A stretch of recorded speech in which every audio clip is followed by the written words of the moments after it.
guys, we're back out here finally on the GSX. Now, some of you have noticed it hasn't been on the channel for a while. I've been uploading shorts of all my busy daily things that I've been up to and knocking out projects left and right at work.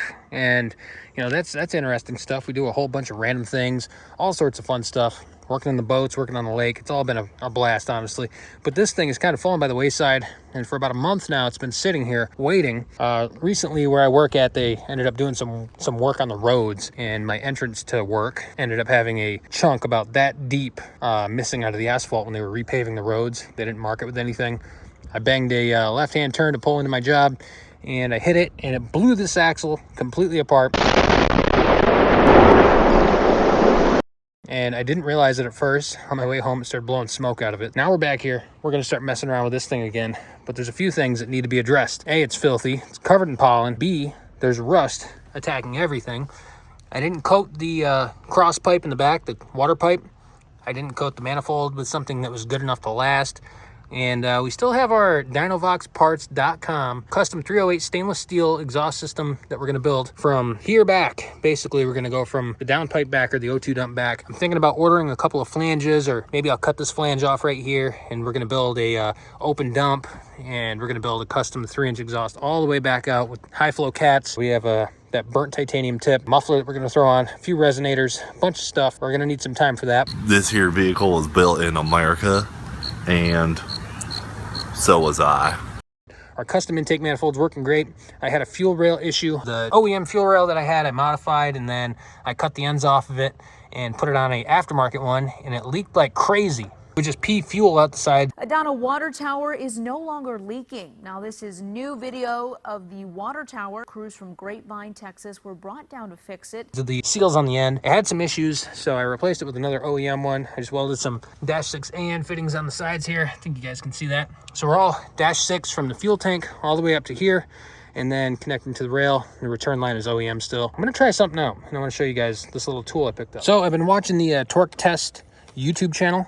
And this is the Ryobi 1 series right angle 1/4-inch shank die grinder. Now this little guy right here, I was kind of skeptical. I was looking at the Milwaukee one. I didn't know what would be best, what would work out for me. The trigger on this is super nice. It's got a little safety in it. Slide it up and then you got your speeds. It's got 4 different speeds on it. I haven't made it past speed 2. I used speed 1 earlier today for the first time, building a couple of wooden handrails for some of the Airbnb properties up at work, and that thing chewed right through it. I also have this big box of stuff back here in the back of the Ford. All these abrasives. I posted a short about it a while ago. Excuse the mess. I got a pile of tools back here right now. These guys right here, I'll have to look up the name and put it down below, but they sent me this whole kit, a whole bunch of different abrasive bits. I tried out a ton of them, and I used a bunch of them. I'm doing a lot of TIG welding on aluminum, doing a lot of aluminum repair work going on for all the pontoon boats I work on. But I figured I'd give it a shot at removing some of this rust. So I wanted to test out this Ryobi tool with a couple of these random bits that I have here floating around that have some life left into them. We're gonna go ahead and chuck one of these up. But so far, I've used this for about an hour and a half, and our battery voltage, let me see if I can push this button one-handed. Yeah, we've only lost 1 bar on the big 4 amp hour 18 volt 1 Ryobi battery. This tool right here rips. So if you guys need a cordless die grinder, I highly recommend this thing. The Milwaukee one, I guess it has like a pressure sensitive switch and a battery protect mode that'll kick it into limp mode, we'll call it. But anyways, I want to try to clean up some of the rust on the manifold. We'll pull the O2 dump off later, and this is kind of our introduction to getting back into this thing. I want to also pull that throttle body back apart, clean that off or replace it. I have a billet one downstairs. It's just I can't hook it up to this manifold. We'll see what happens. Either way, guys, I'm going to clean this off. I'm going to try this tool out. I'll show you guys what it looks like. Here's your nice before. I also have a few more ideas I want to talk to you guys about here in a few minutes, so I'm going to get after cleaning this up. I'll see you in a few. Well, boys, I've been out here for about half hour or so. We'll call it about half hour. Gotten all the parts that I can reach with the little tip that I have hooked up on here. And check this out.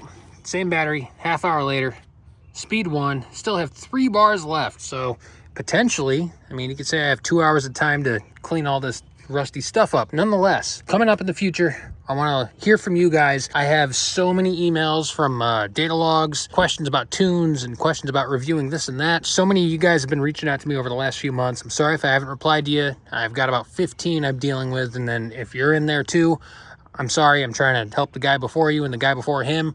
It's kind of taken over my life a little bit on top of the full-time job, but I love helping you guys out if I can. And if I haven't gotten to you yet, or if I haven't replied, shoot me another email. Let's get back to this. I'm gonna start knocking this stuff out, taking it all apart, building more stuff, focusing more on the Eclipse, getting back to the full-time vids, and I want to get back into ECM Link. It seems to be the big question that everybody has for me.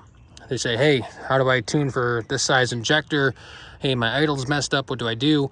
Hey, I can't figure out how to install my speed density sensor and get my SD tables lined up. Open loop is stuck on full time. How do I install a wideband? You know, lots of basic questions for some of you guys that have been following along for a while, but we're not here for just that. We want the guys that are new to this stuff to jump in and try to mess around. This is our budget parts, homemade 2G Eclipse. Running, I think, what did we do? 28 PSI maximum on our hybrid 20G turbo that we put together. This is all secondhand stuff, guys. None of this stuff is special. I'm special! I made all of it. I learned how to make some of it, and I just kept on moving. I want to make sure that you guys can gain something from this, so let me know in the comments what you guys want to hear about. If you want to hear something about ECM Link, if you want to hear some update stuff, if you want to see how to do some more welding stuff, if you want some more breakdowns on injectors and setting them up in ECM Link, basic tuning issues, shoot me some comments. I want to know, just so I can make something that's helpful to you. I mean, everybody's comments, I try to answer all of them, but you know, sometimes life gets in the way of that. This is coming along good. I got a lot of the rust off of it. I'm gonna have to go downstairs with this manifold, take it off the car, sandblast it again, and look into Cerakote. I'm gonna look into that, see what I have to do to Cerakote parts. And I've also been talking to a guy who's gonna supply me with 3-inch aluminum piping to make this intake run here. And I don't know if you guys are interested in that at all, but I can make you an actual cold air intake system. Goes from your stock turbo, comes all the way back into your wheel well through the hole that's OEM for the side mount intercooler. We might start making some of those. So lots of little things that have been in the works for a while, still outside in the driveway, so some of the stuff is hindered by that. We don't have a shop or a garage, but we're going to keep working on it. We're going to keep knocking stuff out. Hopefully you guys find some of this stuff interesting. Make sure you comment below. What do you want to see next? We're going to get this thing back on the road, get started on a lot more repair work. We're finally going to fix more body stuff, got vinyl wrap in, install all that stuff, pull the windshield wipers off. We have the mile-long list. It's just time to do it, and the seasons are short up here, so thanks for sticking with me. I'm going to keep after it. And I also broke the dipstick off my freaking oil dipstick here. Ow! No, that's thinking with your dipstick! So why did you hit me? Because you were thinking with your dipstick, Jimmy! Broke the handle off. So, yeah, that sucks. But anyways, thanks for following along. If you guys want some shorts, hit me on Instagram.